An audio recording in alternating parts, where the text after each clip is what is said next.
वो एक शायर ने क्या खूब कहा था कि जो हम पे गुजरे थे रंज सारे, जो हम पे गुजरे थे रंज सारे, जो खुद पे गुजरे तो लोग समझे, जब अपनी अपनी मोहब्बतों के अजाब झीले तो लोग समझे। मौज नाजरीन, पिछले दिनों एक फिल्म रिलीज हुई और वो फिल्म जो थी वो मलयालम फिल्म इंडस्ट्री से रिलीज हुई, जिसमें एक्टिंग की है पृथ्वीराज सुकुमारन ने। इस फिल्म ने मिडिल ईस्ट और साउथ एशिया और स्पेशली बांग्लादेश, इंडिया, पाकिस्तान इन जैसे ममालिक में इस फिल्म ने एक हल्ला मचा दिया है।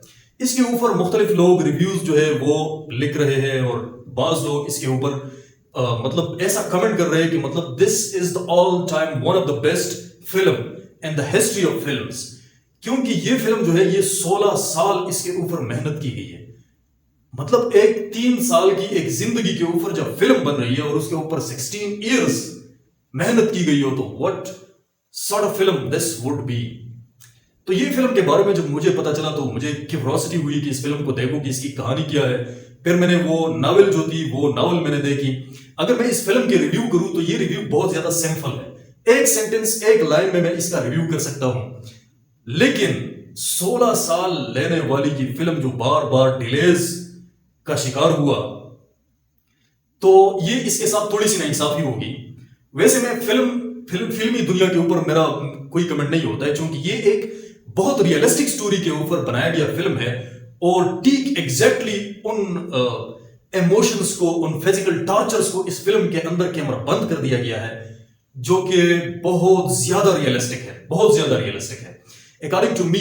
अब किसी और की क्या मतलब सेंस, मैं मतलब उसको फील नहीं कर सकता कि कोई दूसरा उसको किस तरह रिव्यू करेगा। लेकिन जितनी कहानियां मैंने खुद सुनी है इन रियलिस्टिक लोगों से, और ऐसी ही रियलिस्टिक वाकयात हजारों हो रहे हैं। वो आपको पता है ना कि ताकत और पैसे के नशे में मस्त जो होता है ना, वो मजहब भी भूल जाता है, वो इंसानियत की कदर भी भूल जाता है। उसको अगर लगता है कुछ तो वो बस सिर्फ अपनी नफ्स में, अपने ख्वाहिशात में डूब जाता है वो इंसान।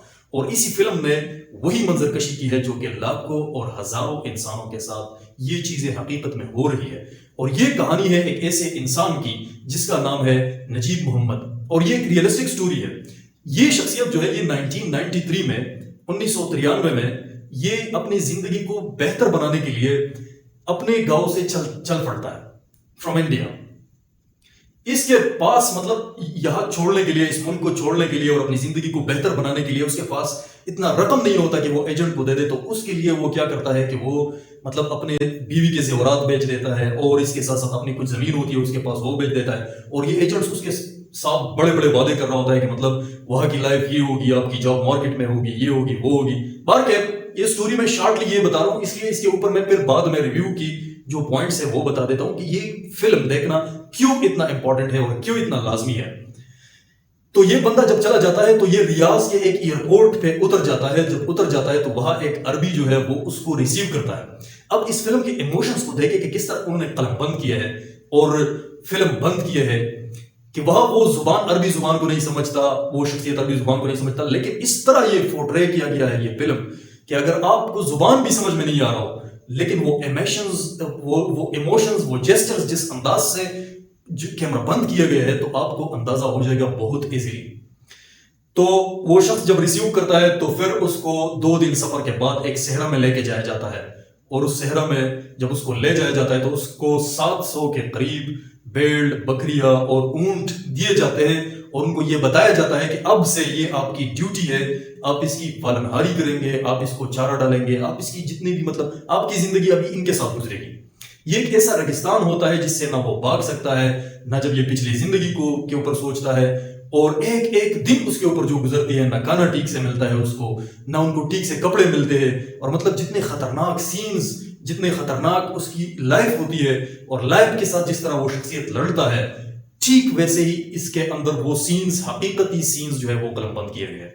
इस फिल्म के ऊपर इतनी मेहनत की गई है कि जॉर्डन, यूएई, इन्हीं सहराओं में बनाया गया फिल्म है। और इस फिल्म में बहुत ज्यादा सिनेमेटोग्राफी तो इसके अंदर है, वीपीएक्स का इस्तेमाल इसके अंदर हुआ है, लेकिन बहुत ज्यादा कोशिश की गई है इस फिल्म के ऊपर कि जितना भी ये रियलिस्टिक बनाया जाए तो मतलब आखिरी हद तक वो कोशिश की गई है। इसी फिल्म के अंदर एक सीन है जिसके अंदर वो एक्टर जो है पृथ्वीराज सुकुमारन ऊंट की आंख में देखकर एक बात कर रहा होता है कि मतलब अब मैं जा रहा हूं, अब मैं वापस नहीं आऊंगा, ये वो वगैरह इसी तरह बातें कर रहा होता है। सिर्फ उसी एक सीन को रिकॉर्ड करने के लिए 16 दिन लिए। अब समझे कि इस फिल्म के ऊपर कितनी मेहनत की गई है, और इस फिल्म में हकीकती जिंदगी को पोर्ट्रे किया हुआ है। अब मैं आपको बता दूं, हजारों मिसालें इस तरह मौजूद है कि इन अरबियों के इसी तरह वहां उन्हीं की सरजमीन पर ये जवानियां खत्म हो चुकी है। माँ बाप अपने बच्चों को भेज देते हैं वहां पे एक अच्छी जिंदगी बनाने के खातिर, लेकिन वहां उनके साथ क्या होता है, ये इस फिल्म को अगर आप देखेंगे तो हकीकत में ये इतनी बेहतरीन फिल्म है। For the first time I would recommend this film, because क्योंकि स्टार्ट से इस फिल्म में अगर आपको कुछ समझ में आ रहा हो या नहीं आ रहा हो, जितने भी सीन्स है इस फिल्म के अंदर आपको कभी भी बोर नहीं करेंगे। ये तकरीबन राउंड अबाउट 3 आवर्स की फिल्म है, लेकिन ये आपको कभी लेंथी फील नहीं होगा। इसके अंदर जितने भी सीन्स कलम बंद किए, जितने भी इमोशनल फिजिकल टॉर्चर्स, परेशानी, खौफ, ये सारे, और जहां जहां पे कुछ रोमांटिक सीन्स भी है तो वो भी इतनी है कि मतलब ज्यादा वल्गर नहीं है। तो you can watch this film, और आप सऊदी अरब जाने वाले ऐसे लोगों की जिंदगी को आप समझ सकते हैं इस फिल्म से। एंड ददर मैं अप्रिशिएट करूंगा पृथ्वीराज कुमारन को कि जिस अंदाज से उसने इस फिल्म के अंदर एक्टिंग की है, वाह भाई वाह। इंडियंस की तो बात ही कुछ अलग है भाई, मतलब बहुत सारे फिल्म इंडस्ट्रीज है, लेकिन for the very first time I am recommending a film which is the good life. Thank you so much for watching this video. Like, subscribe and share. Love this.